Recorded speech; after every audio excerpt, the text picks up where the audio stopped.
আজকে আমি যে ওয়েব সিরিজটি এক্সপ্লেন করতে যাচ্ছি এটি একটি Hindi romantic drama series. Web সিরিজটির নাম রাশভারী। বাছাই করার জন্য অনেকগুলো ওয়েব সিরিজ আন্দাজে নামিয়েছিলাম, তার মাঝে এটিও ছিল। একটু দেখার পর আন্দাজ পেলাম এটি পুরোদমে 18+ ওয়েব সিরিজ। ভাবলাম দেখি শেষে গিয়ে কি হয়, তাই শেষ পর্যন্ত দেখলাম এবং শেষে গিয়ে যে আসল রহস্য বের হলো তা দেখে রীতিমতো শক। তখন ভাবলাম অ্যাডাল্ট সিনগুলো কাটসাট করে জাস্ট স্টোরির উপর ফোকাস দিয়ে এক্সপ্লেন করা যেতে পারে। তো স্টোরি ছোট্ট করে বললে এমন, ইন্ডিয়ার মিরট কলেজে সাধু নামের একটা ইংলিশ ম্যাডাম নতুন জয়েন করে এবং মিরটেই একটা বাসা ভাড়া নিয়ে থাকতে শুরু করে। কিন্তু প্রবলেমটা শুরু হয় তখন যখন কয়েকদিনের মাঝে পুরো মিরটের কানাকানি শুরু হয়। ম্যাডামের চরিত্র নাকি এতটা খারাপ যে মহল্লার প্রায় সব পুরুষের সাথেই নাকি তার অবৈধ সম্পর্ক রয়েছে। এটা শুনে কলেজের ছাত্র থেকে শুরু করে ছাত্রের বাবারা পর্যন্ত ম্যামকে ঘিরে নানা ফোন দিয়ে আসতে শুরু করে। লেজালা। কিন্তু কিন্তু কিন্তু ম্যাডাম এমনিতে দেখতে তো এতটা নম্রভদ্র ও শালীন যে বাহির থেকে দেখে কিছুতেই হিসাব মিলছে না যে ম্যাডাম এমন কাজ করতে পারে। তাহলে এর পিছনের আসল সত্যটা কি বা আসল রহস্যটাই বা কি, এটা নিয়ে এই গল্পটি। তবে হ্যাঁ, অ্যাডাল্ট টাইপের স্টোরিতে যাদের প্রবলেম আছে প্লিজ এখান থেকে চলে যান। ভিডিও দেখার পর কমেন্টে এসে সাধু সেজে জ্ঞান দিবেন না প্লিজ। তো হাই, আমি Romana, SR Romana explain YouTube চ্যানেলের নতুন আরো একটি ভিডিওতে আপনাকে স্বাগতম। কাহিনীর শুরুতেই দেখি দিল্লির একটা কলেজের সিঁড়িতে বসে দুইটি ছেলে গল্প করতেছে। আজকে এদের কলেজে প্রথম দিন। দুজনেই অপরিচিত ছিল, আজকেই এরা একে অপরের সাথে পরিচিত হয়েছে। এর নাম নান্দু, বাসা মিরট। এর নাম বিনয়, বাসা এখনো জানা যায়নি। তো বিনয় নান্দুকে বলে, তো নান্দু বল, মিরটে তোর লাইফ কেমন কাটছিল? নান্দু বলে, আমি তো স্পেশাল কিছু করিনি, বাট আমার সাথে স্পেশাল একটা ঘটনা ঘটেছিল। শুনবি কি হয়েছিল? তখনই সিন 2 বছর পিছনে চলে যায়। এটা নান্দুর মা পুষ্পা। তো নান্দুর বাবার উপর যেন কোনো মেয়ের নজর না লাগে তাই নান্দুর মা দৃষ্টি কাটাচ্ছে। নান্দুর বাবা তিয়াগি রেগে মেগে বলে, রোজ এসব করে কি এমন বালা মুসিবত কেটেছে শুনি? পুষ্পা বলে, এই শহরে বালা মুসিবত কি কম? আপনি ব্রা পেন্টির দোকান চালান, কোন স্কুলের সেরি, কলেজের ঢেমনি বা কোনো ভাবির নজর লেগে যায় তো? তিয়াগি বলে, আমাদের বিয়ের 17 বছর হচ্ছে, যদি কোথাও ফেসে যাওয়ার হতো তো অনেক আগেই ফেসে যেতাম। এই বলে আঙ্কেল যেতে থাকলে আন্টি বলে, আপনি এই শহরকে চেনেন না, এটা মিরট মিরট। তখনই সিন মিরটের রেল স্টেশনে গেলে দেখি একটা গুরুজি ট্রেন থেকে নামতেছে। গুরুকে দেখতেই একটা ভণ্ড এসে আশীর্বাদ নিতে পায়ে পড়লে গুরুজি আশীর্বাদ করবে, বাট সামনে কি যেন দেখতেই থমকে যায়।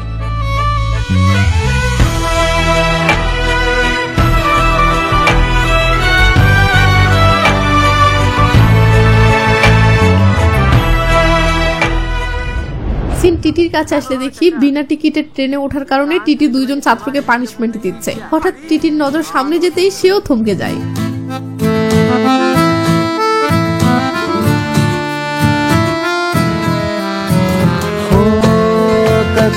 आँखों का जंतर तेरा मंतर तेरा साथ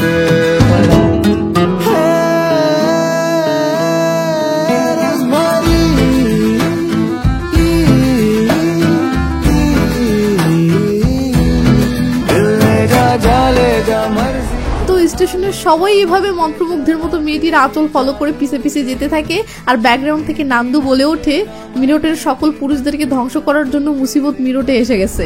সিন মিরটের ইন্টারমিডিয়েট কলেজে আসলে আমরা প্রিয়াঙ্কা নামের একটা মেয়েকে দেখি যে ক্যান্টিন থেকে কিছু নাস্তা নিয়ে বান্ধবীদের কাছে আসতেই রূপালী বলে, দেখ প্রিয়াঙ্কা, নান্দুর নামে প্রিন্সিপালের কাছে কমপ্লেন করাটা তো ঠিক হয়নি। পাশের বান্ধবী বলে, কি হয়েছে রে?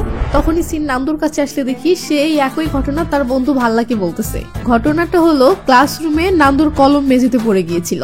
নান্দু সেটা নেওয়ার জন্য নিচু হলে পিছনের সিটে থাকা জাহ্নবীর স্কার্টের ভিতরে তার নজর যায়। নান্দু দেখবে না এটা বুঝে ওঠার আগেই প্রিয়াঙ্কা এটা দেখে ফেলেছে এবং নান্দু ইচ্ছে করে কলম ফেলে দিয়েছিল ভেবে প্রিন্সিপালের কাছে কমপ্লেন করেছে। সিন আবার প্রিয়াঙ্কার কাছে আসলে দেখি রূপালী বলতেছে, যত যাই বল, নান্দু তোর জন্য কিন্তু এই কলেজে ভর্তি হয়েছে। প্রিয়াঙ্কা বলে, ঘন্টা, এর আগে বয়েজ স্কুলে পড়াশোনা করতো, লাইফে মেয়ের আকাল পড়েছে তাই আমাদের এখানে ভর্তি হয়েছে, আর আমার তো মনে হয় ওর অনেক গার্লফ্রেন্ড আছে। সিন নান্দুর কাছে আসলে দেখি ভাল্লা বলতেছে, কি বলিস, সত্যি আজও একটা প্রেমও করিসনি? ভাই আমার তো বিশ্বাসই হচ্ছে না, তোর বাপের তো ব্রা পেন্টির দোকান, রোজ কত সুন্দর সুন্দর মেয়ে দোকানে আসে। আবে শালা, বাপের ব্রা পেন্টির দোকান আছে তার মানে এই নয় যে মেয়েরা আমার পিছনে পড়ে থাকবে। এই বলে এরা হাসতে থাকে। একটু দূরে থাকা প্রিয়াঙ্কা এদের হাসি দেখে রূপালীকে বলে, দেখ দেখ নির্লজ্জ কোথাকার, বন্ধুদের সাথে নিশ্চয়ই এটা নিয়ে হাসাহাসি করতেছে যে মেয়েটির স্কার্টের নিচে কিভাবে দেখেছিল। সিন আবার নান্দুর কাছে আসতে দেখি নান্দু বলতেছে, দেখিস ভাই, ইন্টার পাস করার আগে আগেই আমি যদি আমার খাতা না খুলিয়েছি তো আমার নাম পাল্টে ফেলবো। এই কথাটা কলেজের ঝাড়ুদার শুনে ফেলেও নান্দু চলে যাবার সময় নান্দুকে সাইডে ডেকে এনে বলে, খাতা খুলতে চাও তো 500 টাকা লাগবে, আমার খোঁজে একটা মেয়ে আছে। তখনই সিন কাট হলে দেখি নান্দু পুরো ফিটফাট হয়ে একটা গলিতে ঢুকতেছে আর ব্যাকগ্রাউন্ডে ঝাড়ুদার বলতেছে, পুরনো বাজার আছে না, সেটার আগে ডান পাশে ঘুরতেই পুরনো বাংলো আছে, সেখানে একটা মেয়ে থাকে, পুরোই চখাম, কিন্তু শুনেছি মেয়েটি নাকি কখনো কারোর সাথে কথা বলে না। এদিকে নান্দু তো সেখানে পৌঁছে যায় ও মেয়েটিকে দেখে ইশারায় বোঝালে মেয়েটি বলে 500 টাকা লাগবে। নান্দু টাকা দিলে সিন ভিতরে আসে ও দেখি নান্দুকে মেয়েটি এভাবে বিছানায় বসিয়ে দিয়ে শুরু হয়ে গিয়েছে। এরপর মেয়েটি ফ্যান্টাসি মতো নান্দুর হাতটা ওড়না দিয়ে খাটের সাথে বেঁধে এভাবে নান্দুর পেটে আঙুল ছোঁয়াচ্ছে। এমন সময় মেয়েটির ফোনে একটা কল আসে। মেয়েটি তখন নান্দুকে ইশারায় বলে 1 মিনিট ওয়েট করো। নান্দু হ্যাঁ বললে মেয়েটি একটু দূরে গিয়ে ফোনে কথা বলতে ধরলে ভয়েস শুনে নান্দু তো শক। ওকে হেতি দেখি হিজড়া ভয়েসে কথা বলতেছে।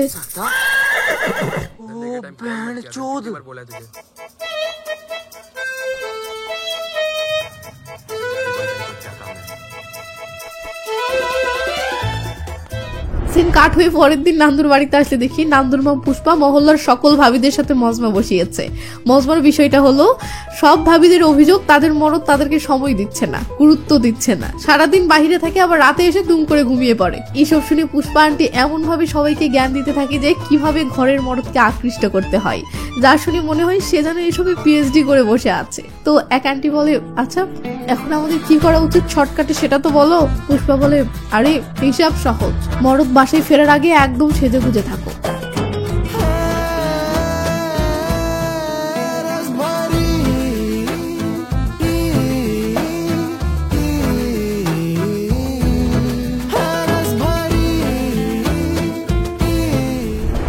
নান্দুর ক্লাসরুমে আসলে দেখি একটা টিচার সবাইকে শান্ত করার চেষ্টা করতেছে।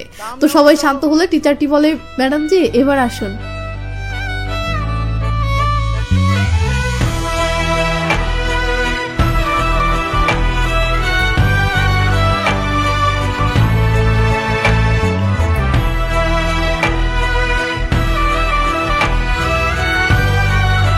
তার মানে একটু আগে পুষ্পা আন্টি যেভাবে ভাবিদেরকে সাজতে বলছিল আর অন্য জায়গায় একটা মেয়ে সেম টু সেম ভাবেই সাজছিল, সেটা এই ম্যাডামই ছিল। তো যাই হোক, টিচারটি বলে, এটা তোমাদের নতুন ইংলিশ ম্যাডাম শানু বানশালজি, আজ থেকে উনি তোমাদের গ্রামার ক্লাস নেবে। এই বলে টিচারটি চলে গেলে শানু ম্যাম ফুললে ইংরেজিতে তার নিজের পরিচয় দেয়ও বলে, আমি ক্লাসে পড়াশোনা ব্যতীত কোনো দুষ্টামো একদম অ্যাকসেপ্ট করব না, সোজা ফেল করে দেব। আর হ্যাঁ, সবচেয়ে গুরুত্বপূর্ণ বিষয়, আমার ক্লাস চলাকালীন সময় কেউ ইংলিশ ছাড়া অন্য কোনো ভাষায় কথা বলতে পারবে না, মনে থাকবে। এই বলে ম্যাম ক্লাস নিতে শুরু করলেন। নান্দু মুগ্ধ হয়ে ম্যামকেই চেয়ে চেয়ে দেখতে থাকে। কলেজ শেষে দেখি ম্যাম রিক্সাতে করে বাসায় ফিরতেছে আর নান্দু মন্ত্রমুগ্ধ হয়ে ম্যামকে ফলো করতে করতে বাইক নিয়ে ম্যামের পিছু পিছু আসতেছে। কিন্তু একই সেম ফিলিংসে দেখি এই এলাকার একটা সাপ্রিও ম্যামের পিছু পিছু আসতেছে, নাম পাপ্পু তিওয়ারি। সেই এলাকার ডিশ কেবলের বিজনেস করে। তো ম্যাম যে বাসায় ভাড়া উঠেছে সেই বাসার সামনে এসে রিক্সা থেকে নামলে নান্দু একটু দূরে থাকা চা বিড়ির দোকানে দাঁড়িয়ে পড়ে। দোকানদারটি নান্দুর পরিচিত, তাই দোকানদারটি নান্দুর সাথে নানা কথা বলতে থাকলে নান্দু বলে, পণ্ডিতজি এই পণ্ডিত দুম করে বলে ওঠে, আরে এই এলাকায় নতুন উঠেছে, হাপুর থেকে স্বামী স্ত্রী এসেছে। নান্দু বলে, ওনার হাজবেন্ড কি? পণ্ডিত দুম করে বলে ওঠে, আরে শুনলাম ওর হাজবেন্ড নাকি শহরের দোকানে দোকানে গিয়ে মোবাইল বিক্রি করে আর এই কাজে প্রায় সময় বাহিরেই থাকে। তো সন্ধ্যাবেলা নান্দু ম্যামের বাসার সাইডের বিল্ডিং এর ছাদে উঠে ম্যামের বাসার ভিতরে উকিঝুঁকি মারতেছে। এমন সময় সেই পাপ্পু তিওয়ারি আসে। নান্দু তো অবাক। তো পাপ্পু ম্যামকে বলে, হাই আমি পাপ্পু তিওয়ারি, এই এলাকার ডিশ কেবলওয়ালা, আপনার বাসার কেবল ঠিকঠাক চলছে তো? শানু ম্যাম বলে, একটু প্রবলেম করতেছে। এটা শুনে পাপ্পু লাইনটা চেক করার জন্য বাসার ভিতরে আসতে থাকলে নান্দু রুমের ভিতরে দেখার জন্য ছাদ থেকে নেমে ম্যামের বাসার এরিয়াতে ঢোকে। এদিকে পাপ্পু ফোনে বন্ধুর সাথে কথা বলতেছে যে, তুই তো বললি ম্যাডাম নাকি অনেক গরম, কিন্তু কই তার কথাবার্তা আচার আচরণে তো তেমন মনে হচ্ছে না। আর হ্যাঁ, তাড়াতাড়ি ফোন রাখ, ম্যাডাম পাশের রুমে আছে, দুম করে চলে আসতে পারে। এই বলে পাপ্পু ফোনটা রেখে সামনে তাকাতেই তো রীতিমতো শখ। সহজ সরল একটা ম্যাম পাশের রুমে গেল, বাট কি এমন হলো যে এমন রূপে চলে আসলো? ভয়ে পাপ্পুর তো গলা শুকিয়ে গেছে। পাপ্পু কাঁপতে কাঁপতে বলে, কেবল ঠিক করেছি, আধা ঘন্টার মাঝে ক্লিয়ার হয়ে যাবে। আর হ্যাঁ, পানি খাওয়ানোর জন্য ধন্যবাদ ম্যাডাম। শানু ম্যাম তখন এইভাবে ধীরে ধীরে পাপ্পুর কাছে এসে খপ করে পাপ্পুকে কাছে টেনে নেয় ও সোফার উপরে ফেলে দেয়। এরপর যে সিনগুলো আছে সেগুলো দেখানোর মতো না, তাই স্কিপ করলাম। তো ওদিকে নান্দু ম্যামের রুমের পিছনে এসে রুমের ভিতরে উকি মারে, বাট সে তেমন কিছু দেখতে পায় না। সিন কাট হয়ে পরের দিন সকালে মহল্লার একটা চা স্টলে আসলে দেখি পাপ্পু এখানে বসে এলাকার ছেলেপেলেদের সাথে আড্ডা দিচ্ছে। ও আড্ডার মাঝে সেই মজা নিয়ে নিয়ে বলতেছে গতকাল সেই মহল্লার নতুন ম্যাডামের বাসাতে কেবল ঠিক করতে গেলে ম্যাডাম নিজে খুঁজে এসে কিভাবে তার সাথে কি করেছে। পাশের টেবিলে জিতু স্যার বসেছিল, যে নান্দুর কলেজেরই টিচার। তার কানে এসব যেতেই তার কান খাড়া হয়ে যায় ও সে গভীর মনোযোগ দিয়ে এসব শুনতে থাকে। ওদিকে পাশের আরেকটা টেবিলেও নান্দুর ফ্রেন্ড বিপুলও ছিল, তার অবস্থাও সেম। বিপুলও কান পেতে গভীর মনোযোগে এসব শুনতে থাকে। গেল এখান থেকেই গল্পে ঝামেলা বাঁধা শুরু হলো। সিন কাট হয়ে পরের দিন কলেজে আসলে দেখি ক্লাস চলতেছে, বাট টিচার কেন জানি নান্দুকে ক্লাসরুম থেকে বের করে দিয়েছে। এমন সময় প্রিয়াঙ্কা এসে বলে আজকেও কারো স্কার্টের নিচে উকি মারছিলি নাকি? নান্দু বলে তুই ক্লাসরুমের বাহিরে কেন? প্রিয়াঙ্কা বলে বাথরুম করতে গেছিলাম। তো করেছিস কেন? তুই উকি মারতিস নাকি? প্রিয়াঙ্কা সরি আর সত্যি বলছি, সেদিন আমি জেনে বুঝি টেবিলের তলে তাকাইনি। সত্যি সত্যি আমার কলম পড়ে গিয়েছিল, বিদ্যার কসম করে বলছি। এটা শুনে প্রিয়াঙ্কা এভাবে নান্দুর দিকে চেয়ে থাকলে নান্দু হাতটা এগিয়ে দিয়ে বলে বন্ধু হতে পারি? প্রিয়াঙ্কা হাতের দিকে এভাবে তাকাইও দেখি এই হাতটাই ক্যান্টিনে নাস্তা নিতে ব্যস্ত। তো নান্দু রুটি ও ড্রিঙ্কস নিয়ে প্রিয়াঙ্কার কাছে এসে সেগুলো প্রিয়াঙ্কাকে অফার করে। প্রিয়াঙ্কা কিছুক্ষণ ভেবে সেগুলো অ্যাকসেপ্ট করে নেয়, মানে সে নান্দুর ফ্রেন্ডশিপ অফার অ্যাকসেপ্ট করে নিল। তো নান্দু চলে গেলে প্রিয়াঙ্কা এইভাবে মনে মনে ভীষণ খুশি হতে থাকে। তো নান্দু এসে তার বন্ধুদের সাথে আড্ডা শুরু করতেই নান্দুর ফ্রেন্ড বিপুল পাপ্পুর করা সেই গল্পটা নান্দুকে বলে। নান্দু অবাক হয়ে বলে হ্যাঁ আমারও এটাই সন্দেহ হয়েছিল। এমন সময় আরেকটা ফ্রেন্ড দৌড়ে এসে বলে ভাই ওইদিকে চল, তাণ্ডব শুরু হয়ে গিয়েছে। আবে হয়েছেটা কি সেটা তো বল। ভাই শানু ম্যাম জিতু স্যারের 12টা বাজিয়ে দিয়েছে। তখনই সিন ম্যামের কাছে আসলে দেখি ম্যাম জিতু স্যারের সাথে তাণ্ডব বাজিয়ে দিয়েছে। কাহিনী হলো ওই যে জিতু স্যার চা স্টলে শুনলো না যে শানু ম্যামের চরিত্র খারাপ, সে ছেলেদের সাথে এসব করে। এটা শুনে জিতু স্যার নিজেও চান্স নেওয়ার জন্য শানু ম্যামকে অফিসে একা পেয়ে ম্যামের সাথে ওই লাইনে কথা বলেছে, বাট ম্যাম ওই লাইনে না হেঁটে সোজা তাণ্ডব বাজিয়ে দিয়েছে আর জিতু স্যার ফেসে গেছে। ম্যাম বলতেছে সে পুলিশ কমপ্লেন করবে। এটা শুনে অফিস হেড ম্যামকে শান্ত করে বলে ম্যাডাম প্লিজ এমনটা করবেন না, এতে কলেজের বদনাম হবে, প্লিজ ব্যাপারটা এখানেই মিটিয়ে নেন। এটা শুনে ম্যাম বলে সে একজন শিক্ষক, মানে একজন গুরু, আর একজন গুরু হয়ে এমন বাজে চরিত্রের হলে কলেজের ছাত্রছাত্রীরা কি শিক্ষা নেবে। এই বলেই ম্যাম রেগে মেগে এই নে জিতু স্যারকে কষিয়ে একটা থাপ্পড় মেরে দিয়েছে। এটা দেখে নান্দু তো রীতিমতো শখ, কারণ সে গতকাল যে ম্যামকে দেখেছে আর এখন যে ম্যামকে দেখতেছে দুটোর হিসাব কিছুতেই মিলছে না। পরের দিন নান্দুর মা নান্দুর স্কুটির পিছনে করে তার স্বামীর দোকানে এসেছে। এদিকে নান্দুর কলেজে যাওয়ার সময় হয়েছে, তাই নান্দু স্কুটিটা ঘোরাচ্ছে। প্রিয়াঙ্কা আবার সেই রাস্তা দিয়ে কলেজে যাচ্ছিল। সে নান্দুকে দেখে বলে তুই এখানে কি করছিস? নান্দু এটা বলতে সংকোচ করছে যে এই ব্রা প্যান্টির দোকানটা তার বাবার। এদিকে প্রিয়াঙ্কা দোকানের দিকে তাকিয়ে বলে তোর দেখি আজকাল মেয়েদের আন্ডারগার্মেন্টস এর প্রতি খুব ইন্টারেস্ট। আরে না না, আমি তো মাম্মিকে এনেছি। মাম্মি? আবে তুই মাম্মিকে এসব শপিং করাতে এনেছিস? আরে না না, মাম্মি শপিং করতে আসেনি, বাবার সাথে দেখা করতে এসেছে। তোর বাবা শপিং করতেছে? এবার নান্দু উপায় না পেয়ে বলে এটা আমার বাবারই দোকান। কি বলিস? সত্যি? এর আগে তো কখনো বলিসনি রে। নান্দু বলে কি বলতাম? প্রিয়াঙ্কা বলে নেক্সট টাইম তোর দোকান থেকে ব্রা প্যান্টি কিনবো, ডিসকাউন্ট দিস। এই বলে প্রিয়াঙ্কা চলে গেলে নান্দু তো অবাক। রাতে নান্দু বাসায় ফেরার সময় তার মা পরোটা কিনে আনতে বললে নান্দু মহল্লার একটা হোটেলে পরোটা কিনতে আসে। কিন্তু নান্দু ম্যানেজারের সাথে কথা বলতে পারছে না, কারণ ম্যানেজার ফোন কলে কার যেন অর্ডার নিতে ব্যস্ত। তো ম্যানেজার ফোন কলে কথা বলা শেষে কিচেনে থাকা ছেলেদেরকে চিল্লিয়ে বলে শিরোহী ভিলা থেকে অর্ডার এসেছে, 4টি পরোটা এবং 1টি ডাল ফ্রাই। শিরোহী ভিলার কথা শুনতেই একজন বলে স্যার আমি দিতে যাব, আরেকজন বলে না স্যার আমি দিতে যাব, পাশ থেকে আরেকজন বলে না স্যার আমি দিতে যাব। এসব শুনে নান্দু তো রীতিমতো শখ। কারণটা হলো শিরোহী ভিলা ওটা ম্যামের বাসা এবং এরা ডেলিভারি দেওয়া নিয়ে কেন মারামারি লাগতেছে তা নিশ্চয়ই বুঝতে পারছেন। তো নান্দু ম্যানেজারকে বলে মনোজ ভাই আমি ওদিক দিয়েই বাসায় যাব, পথের পাশেই তো শিরোই ভিলা, আপনি চান তো আমার হাতেই দিতে পারেন। ম্যানেজার রাজি হয়ে গেলে নান্দু তো মহা খুশি। সে আমাদেরকে বলে শানু ম্যামের হাজবেন্ডকে দেখার আমার খুব শখ, আর আজকে সেই সুযোগটা পেতে চলেছি। সিন কাট হলে দেখি নান্দু ম্যামের বাসার কলিং বেল বাজাচ্ছে। ম্যামের হাজবেন্ড নবীন দরজাটা খুলে দিলে নান্দু নবীনকে এভাবে দেখতে থাকে। নবীন হাই হ্যালো করলে নান্দু বলে স্যার আপনি খাবার অর্ডার করেছিলেন। নবীন হ্যাঁ বলে খাবার নিতে ধরতেই ভিতর থেকে ম্যাম বলে নবীন কে এসেছে? নবীন বলে শানু ছোটু এসেছে খাবার ডেলিভারি দিতে। নান্দু বলে স্যার আমি ওই ছোটু নই, আমি আসলে ম্যামের স্টুডেন্ট। তখন নবীন বলে শানু তোমার একটা স্টুডেন্ট এসেছে। এটা শুনে ম্যাম এগিয়ে আসলে নান্দু হাই জানায়, বাট ম্যাম জাস্ট হাই জানিয়ে তেমন পাত্তা না দিয়ে ভিতরে চলে যায়। এদিকে নবীন বলে এটার ওজন মন লাগতেছে না, প্যাকেট বদল হয়েছে মনে হচ্ছে। এটা শুনে নান্দু বলে হয়তো আমারটার সাথে বদল হয়েছে, চেক করে দেখেন তো। তখন নবীন চেক করার জন্য দুটো প্যাকেটই নিয়ে শানুর কাছে চলে গেলে তাদের স্বামী স্ত্রীর মাঝের সম্পর্কটা কেমন সেটা দেখার জন্য নান্দু জানালায় উকি মারে। তো নান্দু দেখে তাদের স্বামী স্ত্রীর মাঝে তো অনেক ভালো রোমান্টিক সম্পর্ক, তারা অনেক দুষ্টামি ও খুনসুটি করতেছে। এটা দেখে নান্দুর তো হিসাব মিলছে না। তো নবীন এসে একটা প্যাকেট নান্দুকে ফিরিয়ে দিয়ে বাইজা নিয়ে দরজাটা লাগিয়ে দিলে নান্দু বিপুলকে ফোন করে বলে, আব্বে পাপ্পু সবাইকে বোকা বানিয়েছে, ম্যাডাম এমনটা একদম না, তাদের হাজবেন্ড ওয়াইফের মাঝে তো সেই রোমান্টিক সম্পর্ক। বিপুল বলে, তুই কিভাবে জানলি? নান্দু বলে, আমি এইমাত্র নিজ চোখে দেখে আসলাম, বিস্তারিত তোকে কাল বলতেছি। এই বলে নান্দু বাসায় চলে যায়। পরের দিন নান্দু বিপুলের সাথে দেখা করে বিস্তারিত বললে বিপুল বলে, আব্বে মিরট ব্যাংকের শর্মা, বিটেকের রাহুল, স্নেহালতা আন্টির হাজবেন্ড এরা সবাই ম্যামের সাথে শুয়েছে, পাক্কা খবর আছে আমার কাছে। নান্দু বলে, দূর কি সব বাজে বকছিস। তখন সিন ফ্ল্যাশব্যাকে নিয়ে গিয়ে দেখানো হয় মিরট ব্যাংকের শর্মা ম্যামের বাসায় ভালো মনে এসেছিল অ্যাকাউন্ট খোলানোর জন্য, কিন্তু ম্যাম কেন জানি অন্য মুডে চলে যায়। এরপর যে সিনগুলো আছে সেগুলো স্কিপ করলাম এবং আমরা দেখি শর্মা এইভাবে শার্টের বোতাম লাগাতে লাগাতে বের হচ্ছে। এরপর বিটেকওয়ালা রাহুলের সিন আসে, সে ভালো মনে ম্যামের মিক্সার মেশিন ঠিক করার জন্য এসেছে, বাট ম্যাম কেন জানি অন্য মুডেই চলে যায়। এরপর যে সিনগুলো আছে সেগুলো স্কিপ করলাম এবং আমরা দেখি রাহুল সেখান থেকে এসে তার বন্ধুদেরকে ঘটনাটা এইভাবে বলতেছে আর সেই অস্থির মজা নিচ্ছে। এরপর স্নেহালতা আন্টির হাজবেন্ড পণ্ডিতজির সিন আসে, সে ভালো মনে প্রতিবেশী হিসেবে ভালো মন্দ খোঁজ নিতে এসেছে, বাট ম্যাম কেন জানি অন্য মুডেই চলে যায়। এরপর যে সিনগুলো আছে সেগুলো স্কিপ করলাম এবং আমরা দেখি পণ্ডিতজি পুলিশ ইউনিফর্ম ছাড়া এভাবে ম্যামের বাসা থেকে বের হচ্ছে। আর ঠিক সেই সময়ই আবার স্নেহালতা আন্টিও সেদিক দিয়ে যাচ্ছিল। সে অবাক হয়ে বলে, আরে তুমি এখানে, আর তোমার পোশাক কোথায়? আঙ্কেল বলে, ও রেখে দিয়েছে। ও মানে কে? আরে ধোবি রেখে দিয়েছে, পোশাকে চাপ পড়ে গিয়েছিল তাই ধুতে দিয়েছি। এই বলে আঙ্কেল চলে যেতে ধরলে আন্টি দেখে আঙ্কেলের গলায় লাভ বাইট মানে কামড়ের দাগ, যা দেখে আন্টি তো শক। সিন বিপুলের কাছে আসলে দেখি বিপুল এগুলো গল্প করার পর বলতেছে, এবার তোদের বিশ্বাস হয়েছে? সিন কলেজ ক্যান্টিনে আসলে দেখি কলেজের অন্যান্য ম্যাডামগুলো এসব নিয়েই কানাকানি করতেছে, মানে তাদের কানেও এসব চলে এসেছে। ওদিকে নান্দু বিপুলের থেকে এসব শুনে অবাক হয়ে বলতেছে, তুই যাই বল আমার এসব কিছুতেই বিশ্বাস হচ্ছে না। সিন পরের দিন আসলে দেখি ম্যামের হাজবেন্ড 7 দিনের জন্য শহরের বাহিরে যাচ্ছে। এটা দেখে ম্যাম বলতেছে, নবীন এই নতুন শহরে তোমাকে ছাড়া আমি 1 সপ্তাহ কিভাবে থাকবো? নবীন বলে, ডার্লিং আমি নিয়মিত ফোন করবো, টেনশন করো না। ম্যাম তখন ইমোশনাল হয়ে আই লাভ ইউ বলে ও আদর করে একটা চুমু খেয়ে হাতটা টেনে ধরে। নবীন বলে, জানো প্লিজ এমন করো না।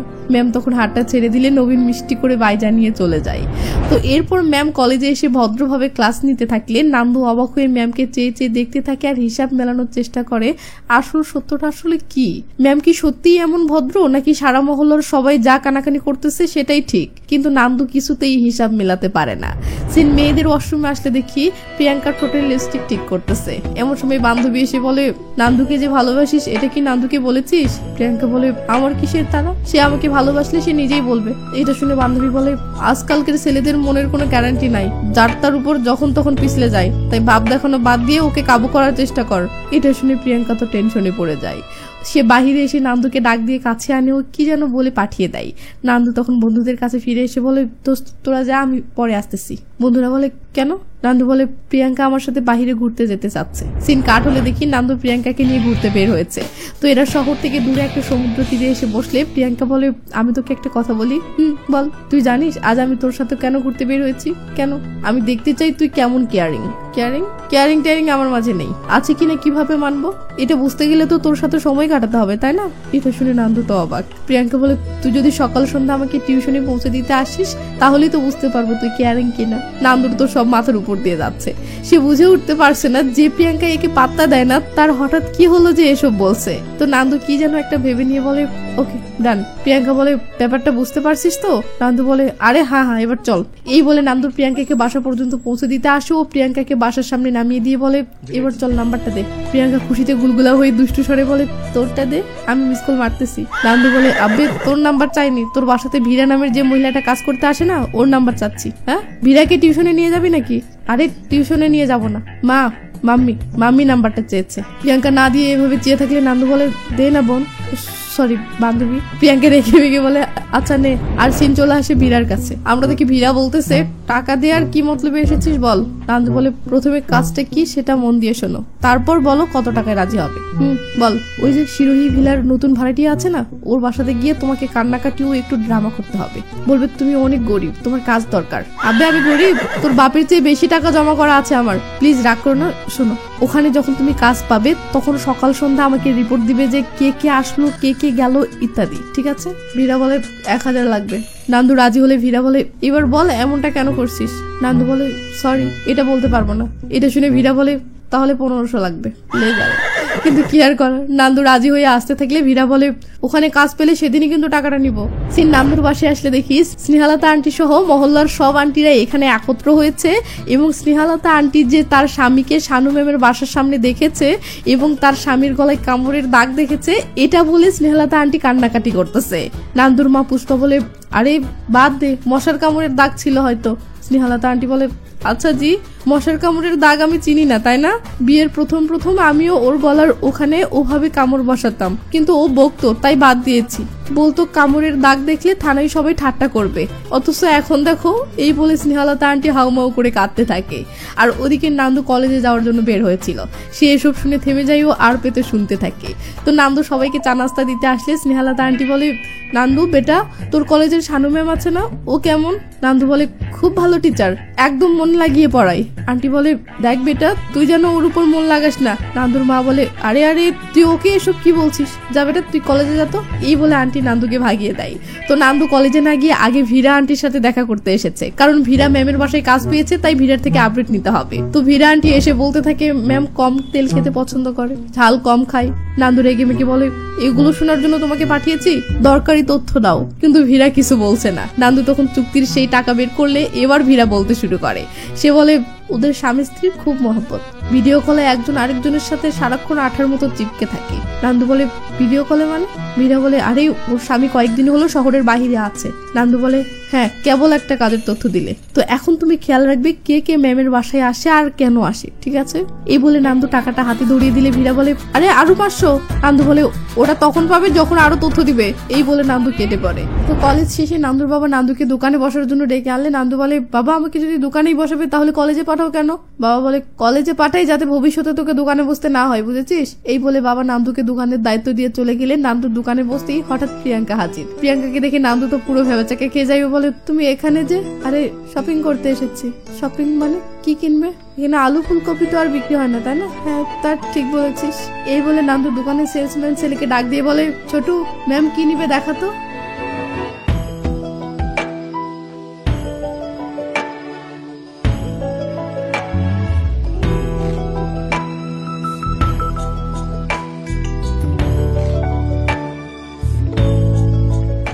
তো প্রিয়াঙ্কা বলে এটা কত টাকা?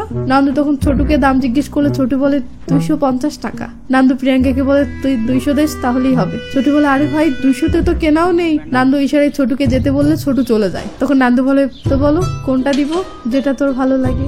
এটা সুন্দর না? সুন্দর। ছোটু ম্যামকে এটা প্যাক করে দে। ছোটু তখন সেটা প্যাক করতে নিয়ে গেলে প্রিয়াঙ্কা বলে পরশু মডেল স্কুলে সাংস্কৃতিক অনুষ্ঠান, আমি ভাবতেছি আমরা দুজনে। এর মাঝেই নান্দুর ফোনে কল আসলে। নান্দু কলটা রিসিভ করে বলে এক্ষুনি আসতে হবে? আচ্ছা আচ্ছা আসতেছি। এই বলে নান্দু ফোনটা রেখে প্রিয়াঙ্কাকে বলে আর্জেন্ট একটা কল এসেছে, আমাকে যেতে হবে। ছোটু তুমি আমার থেকে 200 নেস। এই বলে নান্দু কেটে পড়লে। প্রিয়াঙ্কা তো রীতিমতো শখ। সে কি বলতে যাচ্ছিল নান্দু সেটা শোনাও গুরুত্বপূর্ণ মনে করলো না। সেন কাট হয়ে ভীরার কাছে আসলে দেখি সে নান্দুর টাকা ফিরিয়ে দিচ্ছে। নান্দু বলে তোমার মাথা খারাপ হয়েছে? ভীরা বলে আমার না, তোর মাথা খারাপ হয়েছে, পুরো মহল্লার মাথা খারাপ হয়েছে।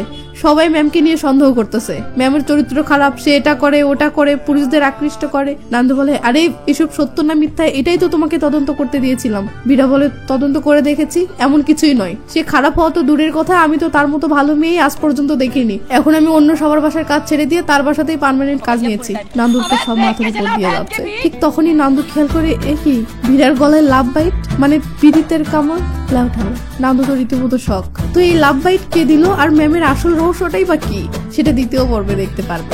স্ক্রিনে দেখুন দ্বিতীয় পর্বটি ভেসে উঠেছে, সেটাতে ক্লিক করলে দ্বিতীয় পর্বটি ওপেন হবে। তবে দ্বিতীয় পর্বে যাওয়ার আগে প্লিজ এই ভিডিওতে লাইক দিন এবং কমেন্ট করে জানান এই পর্বটি কেমন লেগেছে। তারপর টুক করে দ্বিতীয় পর্বে চলে আসুন, কেমন?